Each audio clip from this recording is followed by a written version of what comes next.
Hello dear student, आज हमारी biology की सेकंड वीडियो है और टॉपिक है हमारा कि सेल के स्ट्रक्चर के बारे में स्टडी करेंगे, है ना। सेल स्ट्रक्चर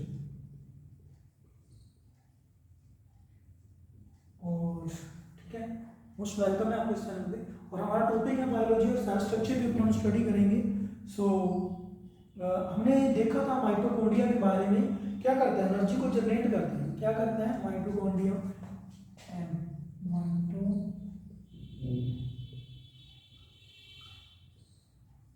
ठीक है, क्या करेगा, एनर्जी जनरेट करता है। ठीक है, समझ लेना, एनर्जी जनरेट करता है। जैसे कि एटीपी की फुल फॉर्म, ग्लूकोज से एटीपी एनर्जी पैदा करने का काम किया। हमने ग्लूकोज खा ली, उससे एनर्जी कौन बनाएगा? माइटोकॉन्ड्रिया। इसे किसकी जरूरत होती है? ऑक्सीजन की। विदाउट ऑक्सीजन ये काम नहीं कर पाएगा, ये बात याद रखना। ठीक है, एक मिनट जस्ट।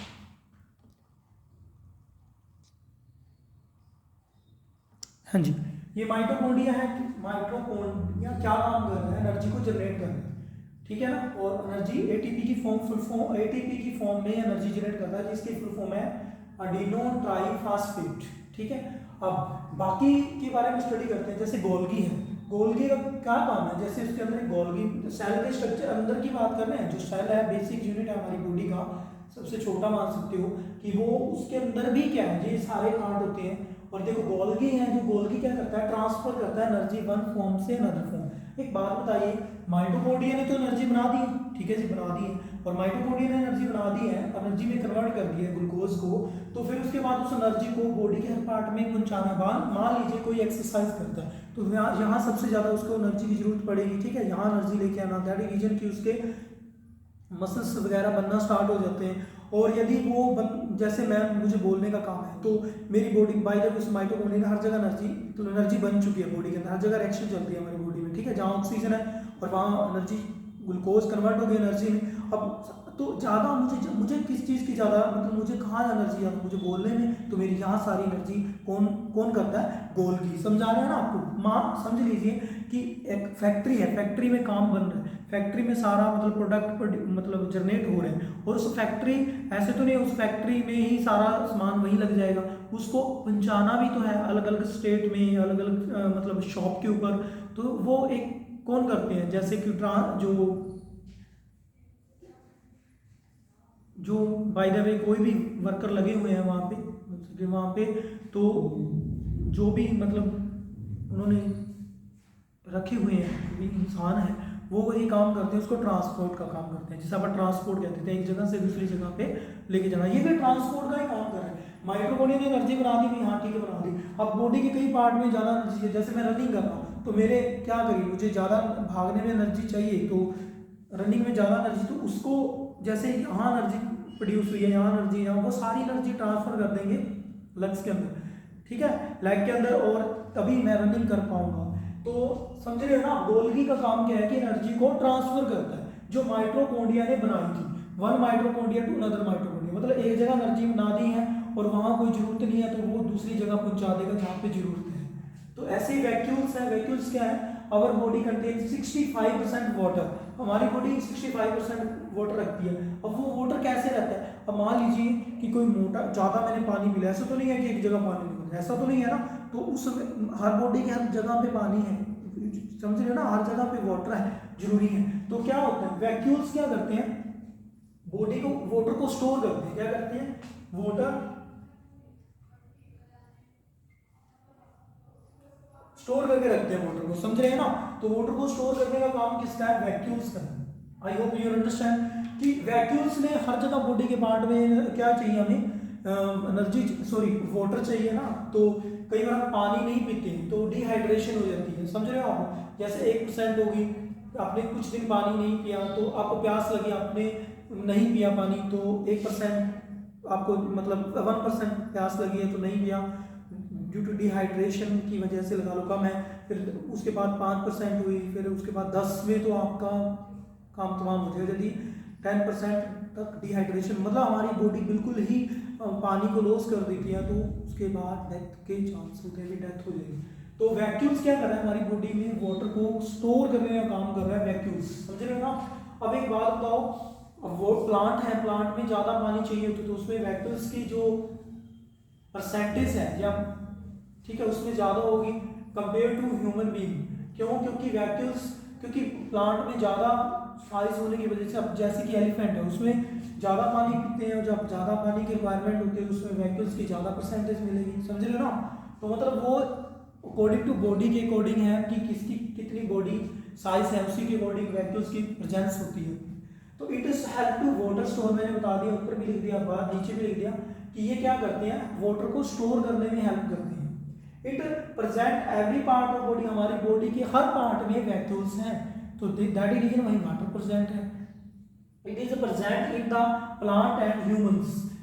क्या है? अब एक बात बताओ, इसकी वजह से हमारी मतलब आपने देखा होगा कि कई बार सर्दियों में पानी नहीं पीते हैं तो क्या हो जाता है, हमारी स्किन अजीब सी हो जाती है। क्यों?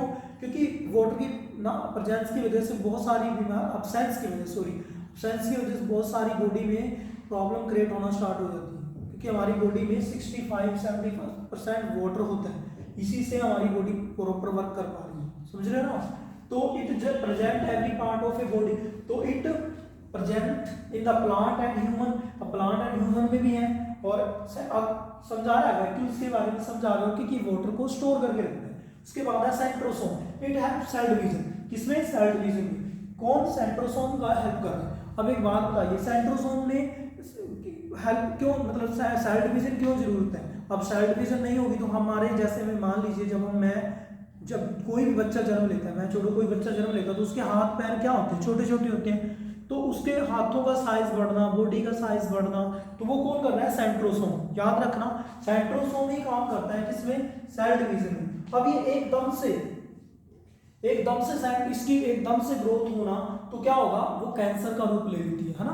तो समझ रहे? आई होप कि आप अंडरस्टैंड कर रहे होगे कि सेंट्रोसोम क्या कर रहा है कि सेल डिवीजन में हेल्प कर रहा है। मेरे पहले छोटे छोटे हाथ थे, फिर बड़े हुए, तो और बढ़ते जा, मतलब इतने बड़े हो गए, कारण किसकी वजह से? सेंट्रोसोम की।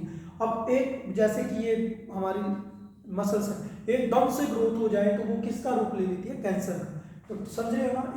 ये इट हेल्प्स सेल डिवीजन, और ये कैंसर का भी है एकदम से ग्रोथ होना, ठीक है ना? एक लिमिट पार कर जाना इसकी सेल डिवीजन की।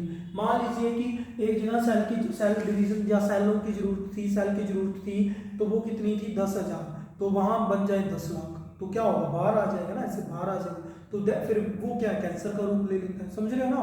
होता क्या है कि वो फिर बताऊंगा मैं कैंसर बॉडी में कैसे होता है, फिर नेक्स्ट वीडियो या उससे नेक्स्ट वीडियो में एक्सप्लेन करूंगा हमारी बॉडी में कैसे कैंसर जनरेट होता है, ठीक है? अब मैं फिर से रिपीट कर रहा हूँ, माइटोकॉन्ड्रिया क्या है कि जो एनर्जी को जनरेट करने में हेल्प करता है, हम खा लेते हैं उसको एनर्जी में कन्वर्ट करना, और ये ऑक्सीजन के बिना काम नहीं कर सकता, ये माइंड याद रखना कि ऑक्सीजन के बिना काम नहीं कर सकता माइटोकॉन्ड्रिया। और उसके बाद है गोल्गी। गोल्गी क्या है भाई? ये ट्रांसफर करता है एनर्जी, और माइटोकॉन्ड्रिया ने बना दिया एनर्जी एक जगह पे अपनी बॉडी में, तो कई जगह पे ज्यादा एनर्जी चाहिए, मैं बोलता जा रहा तो मुझे एनर्जी तो ज्यादा चाहिए ना यहाँ पे बोलने में, तो दैट रीजन यहाँ सारी एनर्जी को यहाँ ट्रांसफर करना, कुछ मतलब जितनी एनर्जी चाहिए उतनी यहाँ एनर्जी ट्रांसफर करना ताकि मैं बोल पाऊँ, वो कौन कर रहा है? गोल्गी, समझ रहे हो? और उसके बाद वैक्यूल्स, मैंने इसका एग्जांपल दिया फैक्ट्री में कुछ भी जनरेट होता है तो उसको जहां जहां जरूरत होती है वहां तक पहुंचाते हैं, ट्रांसपोर्ट का जो काम करते हैं वहां पे वर्कर रखे होते हैं, ठीक है? और उसके बाद है वैक्यूल्स। वैक्यूल क्या करता है? बॉडी वाटर कंटेन करता है, 65% हमारी बॉडी वाटर कंटेन रखती है, उसको वाटर को स्टोर करने में कौन हेल्प करता है? वैक्यूल्स। वैक्यूल्स नहीं है तो वाटर स्टोर नहीं होगा। उसके बाद it present every part of body, हमारी बॉडी के हर पार्ट में प्रेजेंट होगा क्योंकि हर जगह पानी की जरूरत है। तो उसके बाद it is present in the plant and human, ये पता है प्रेजेंट प्लांट और ह्यूमन में। और किसमें ज्यादा इसकी परसेंटेज, साइज किसमें ज्यादा बड़ा होगा या परसेंटेज किसमें ज्यादा होगी? किसमें होगी? प्लांट में, क्योंकि उसका साइज ज्यादा बड़ा है, उससे ज्यादा पानी की रिक्वायरमेंट होती है। सो उसके बाद है सेंट्रोसोम। सेंट्रोसोम क्या करता है? इट हेल्प सेल डिवीजन में, और एकदम से इमीडिएटली सेल डिवीजन, एकदम से इमीडिएटली मतलब सेल डिवीजन ज्यादा हो जाए तो क्या होगा? फिर कैंसर का रूप ले लेती है वो।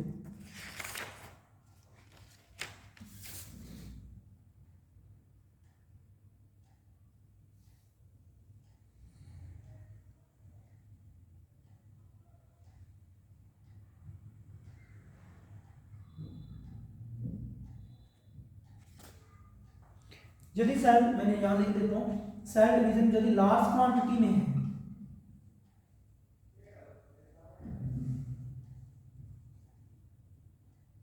तो क्या होगा, किसका किसमें कन्वर्ट हो जाए, कन्वर्ट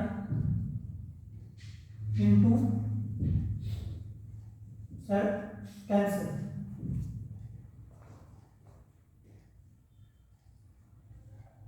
ठीक है, किसमें कन्वर्ट हो जाएगा, कैंसर। एकदम से सेल डिवीजन होना तो मतलब कैंसर का रूप ले लेते। I hope you understand. तो सेंट्रोसोम का क्या काम है, बॉडी में सेल डिवीजन होना भी जरूरी है, बट एकदम से सेल डिवीजन, एकदम से किसी चीज की ग्रोथ हो जाए तो वो कैंसर का रूप ले लेती है। जैसे बॉडी में WBC बढ़ जाना, RBC बढ़ जाना, ये तो वाइट ब्लड सेल है ना, और वाइट ब्लड सेल है, रेड ब्लड सेल है, जानते हो ना, RBC WBC, इसकी फुल फॉर्म क्या है, रेड ब्लड सेल। और ये वाइट ब्लड सेल। ठीक है जी। तो एकदम से इनकी ग्रोथ हो जाएगी, ठीक है, एक लिमिट तक तो ठीक है, हद से ज्यादा पार हो जाएगी तो क्या है, ये भाई साहब कैंसर में कन्वर्ट हो जाएंगी। समझ रहे हो ना, किसी की भी एकदम से लिमिट से पार हो जाना, कोई भी चीज वो हद से पार हो जाएगी तो वो एक क्या किसका रूप ले लेती है, या तो बीमारी का या कोई ना कोई इवेंट का। ठीक है ना। सो मेरे कहने का पर्पज क्या है कि इसमें भी RBC WBC ऐसे सारे एकदम से बढ़ जाएंगे तो क्या होगा, कैंसर हो जाएगा। ठीक है। तो कैंसर की इंडिया में फर्स्ट स्टेज में तो ट्रीटमेंट है, वो बताऊंगा कि कैसे रोका जाता है। ठीक है, होता कैसा है उसमें कैंसर में, एक दिन इसका टॉपिक एक्सप्लेन करेंगे डीपली, तो ताकि आप बच सको। क्या खाना नहीं चाहिए, क्या खाना चाहिए, वो बताएंगे आप। ठीक है, क्यों, ठीक है, क्यों नहीं खाना चाहिए उसका भी रीजन देंगे आपको। तो आई होप ये आपको समझ आ गया होगा। ठीक है, और प्लीज़ लाइक शेयर सब्सक्राइब जरूर किया करो। और हमारा अकेडमी में मतलब क्या कहते हैं, जो बैच स्टार्ट हो चुके हैं 10th के, जो भी आप 10th कंप्लीट करना चाहते हो सिलेबस। ठीक है, 10,000 फीस रहेगी, और +2 की एक सब्जेक्ट की 8,000 है। ठीक है, नॉन मेडिकल वालों की। तो जो भी आना चाहता है, ब्राइट स्टार अकेडमी है घंटाघर चौक में, आपका स्वागत है, वेलकम है, कभी भी आ सकते हो, और गारंटी के साथ कराया जाएगा। कोई भी ऐसे यहाँ फ्रॉड नहीं है कि हाँ भी कोई लोग कहते हैं ऐसा नहीं है, बट जो उन्होंने किया है रियलिटी में, जो आए हैं उनसे पूछ लेना कि अच्छे ढंग से स्टडी करवाएंगे, ऐसा कुछ नहीं है। काफ़ी टाइम से बैठे हो गया, साल के करीब तो हो ही गया मुझे, तो ऐसा कुछ नहीं है, अच्छे ढंग से करवाया जाएगा। जितना करवाया पेपर है इस वीडियो में मैच कर लेना। आपको ज़्यादा नहीं कहता कि बायो भी आई हुई है, बायो में इतनी नहीं करवाई क्योंकि मैं केमिस्ट्री फिजिक्स पे ध्यान देता रहा, बायो भी करवाई, बायो में से भी आया हुआ है, और जो केमिस्ट्री है वो तो सारी आई हुई है, सेम टू सेम आई हुई है जमा, और उसके बाद फिजिक्स भी आई हुई है। तो आइए आपसे मतलब प्रॉपर तैयारी होगी, यहाँ पे कोई भी ऐसा नहीं होगा कि आपको सेटिस्फेक्शन ना मिले। Thank you so much, thank you.